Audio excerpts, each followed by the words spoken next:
sejak 200 juta tahun yang lalu. Para ilmuwan telah meneliti sebuah batu yang memiliki manfaat yang banyak.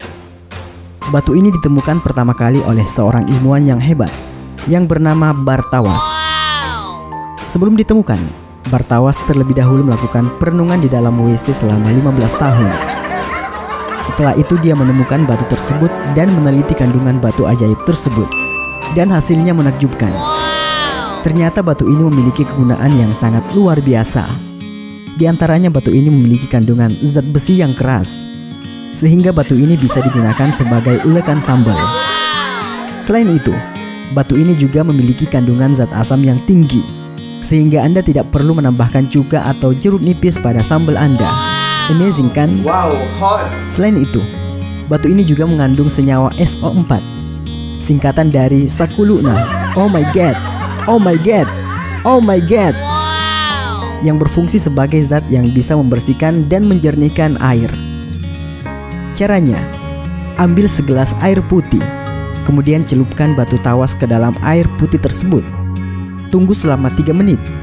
Setelah itu buang airnya dan ganti air yang baru. Wow, amazing. Kurang ajar ini.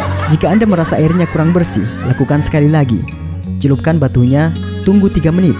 Kemudian buang airnya lalu siap-siap Anda benjol. Kurang ajar ini. Berikut testimoni dari mereka yang telah menggunakan batu tawas. Semenjak saya pakai batu tawas guys, saya tidak pakai lagi merek yang lain. Dan sekarang terbukti guys, batu tawas, saya sudah jadi pengusaha batu tawas guys. Batu tawas selain bisa menghilangkan bau ketek, bisa juga dijadikan cincin guys. Terima kasih batu tawas. Pesan sekarang juga, cuma Rp2.000. Anda juga akan mendapatkan casing batu tawas agar mudah dibawa kemana-mana. Silakan kunjungi Tampilo Store di Jalan Kumala 2 nomor 67S Makassar. Jangan sampai kehabisan. Kalau kehabisan, terpaksa Anda harus menggunakan batu gunung. Wow, amazing.